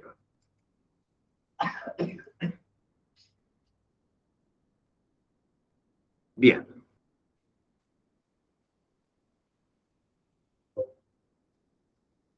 Y por último, entonces, para terminar, en el caso de la vieja UC10 de injuria que hablaba de diabetes y infección urinaria, acuérdense que hay una especie de triángulo de trígono que involucra al germen, que involucra a la persona, y este mecanismo se cumple acá también, porque vamos a tener características de facilidad para que el germen prolifere, dada por la cantidad de glucosa que hay en orina.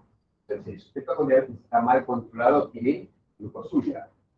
Y en glucosuria está dada la situación para que los gérmenes proliferen. Hay un aumento de glucosa. Si esa persona está hiperglucémica, durante mucho tiempo va a generar complicaciones. Esas complicaciones incluyen, como ya dijimos, la posibilidad de que tenga una vejiga neurogénica. Esta vejiga neurogénica no se vacíe adecuadamente y tenga un residuo en el cual van a proliferar entonces gérmenes. Si esa persona está hiperglucémica, hay por lo menos una decena de factores que indican, que asocian hiperglucemia con déficit de la función del sistema inmune. Desde la disminución de la capacidad fagocitar de los leucocitos neutrófilos hasta la producción de inmunoglobulinas, etc. Ahí tendríamos otro factor más, entonces, donde la hiperglucemia condiciona la función del sistema inmune y permite entonces que las bacterias ejerzan su efecto y no las puedan neutralizar. Y por último, tenemos un factor bastante más novedoso, que es el hecho de que ustedes saben que distintas bacterias tienen sitios, tienen mecanismos de virulencia, ¿sí? Que incluyen, por ejemplo, estos pili, que les permiten adherirse y después penetrar.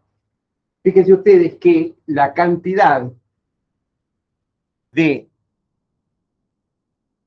bueno, en primer lugar, acá lo que tenemos es la cantidad de unidades formadoras de colonias de una bacteria en las personas con diabetes. Y como ven, la proliferación bacteriana es mucho mayor en las personas con diabetes por miligramos de tejido de la vesícula. ¿Por qué tienen más? Y estas son dos posibilidades. O porque crecen más, porque estamos hablando de acá del urotelio, estamos hablando de la superficie, no estamos hablando del líquido. Tienen dos posibilidades, o porque crecieron más, esa es una posibilidad, o porque hay más bacterias adheridas a ese urotelio. Entonces, acá lo que se ve es que, de acuerdo a distintos, esta es la cantidad de, yo no lo expliqué, son los compuestos de glicación avanzada. O sea, la hemoglobina glicosilada es el resultado de una reacción, que es el proceso de glicación. La glucosa se une, en realidad distintos carbohidratos, la lactosa también, pero acá es la glucosa, se une a los glucosaminos de las proteínas y va generando cambios que resultan de la formación de compuestos de glicación avanzada. Y estos compuestos de glicación avanzada van a generar la unión a distintos componentes de los pili de las bacterias. O sea que lo que ocurre en la situación de hiperglucemia crónica es que ese urotelio expresa sitios de anclaje para que los componentes, entonces, de agresividad de esas bacterias los reconozcan, se unen y los puedan atravesar. Después, ¿qué vamos a tener? Vamos a tener un sistema inmune deficitario que nos va a permitir combatir a esas bacterias adecuadamente y la posibilidad entonces de la reproducción a eso. Entonces, ahí vamos a terminar. Sí, terminamos acá, en la 77 de 77. Y gracias por la paciencia. Estoy terminando el tiempo, no lo puedo creer. La próxima vez voy a dejar 10 minutitos para que hagamos preguntas. De todas maneras, no vino todavía yo y tengo que desaparecer de todas maneras. Y eso, el calabaza. No, tengo que llevar el cacoque, así que esas cosas. Disculpen. Cada tipo de colegio no está bien visto. ¿Yo tenía un teléfono? Sí. ¿Qué es eso? Un ara de... Hay que tratar de... Sí.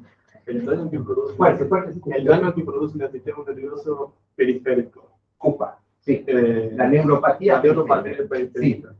Sí va a dar porque aumenta la glicemia, una hiperglicemia, y los transportadores ahí no dependen de la insulina y más directamente. En general, ustedes van a encontrar que la mayor parte de este daño se produce porque los tejidos tienen transportadores que dejan entrar la glucosa por la piel. Entonces, mientras más hiperglucemia haya en el medio, mayor va a ser la entrada de glucosa a las células, mayor va a ser la formación de compuestos de glicación avanzada, mayor va a ser la formación de radicales libres de oxígeno, etc. Así que sí, está en relación con eso. Está en relación con la cantidad de glucosa que entra a través de los transportadores de los glúculos.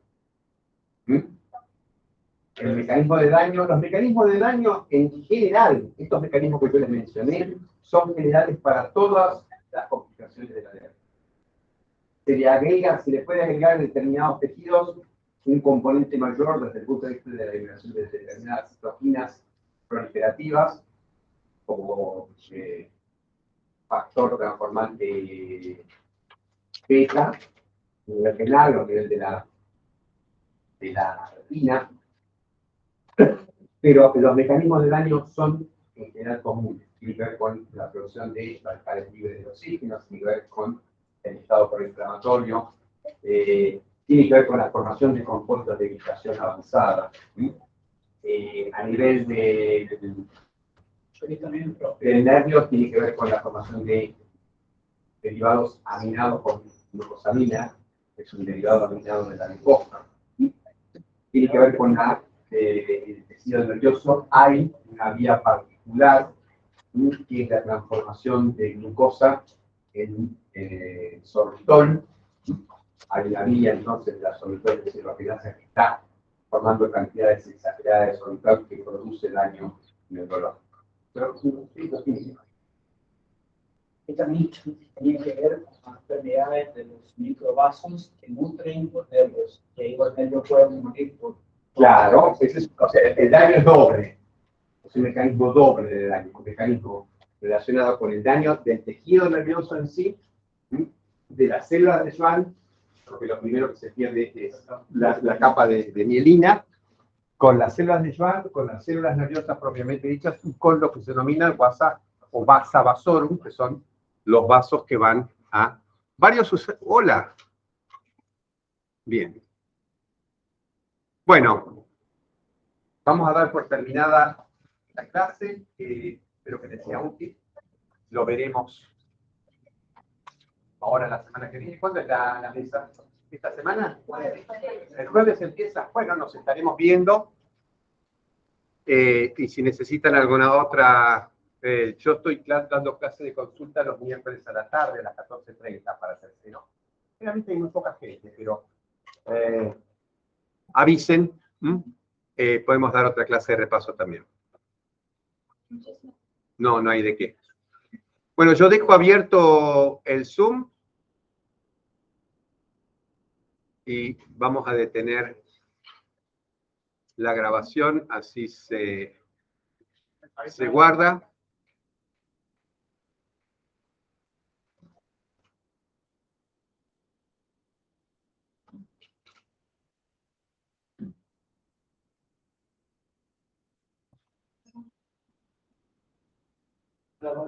Hola, paro la grabación.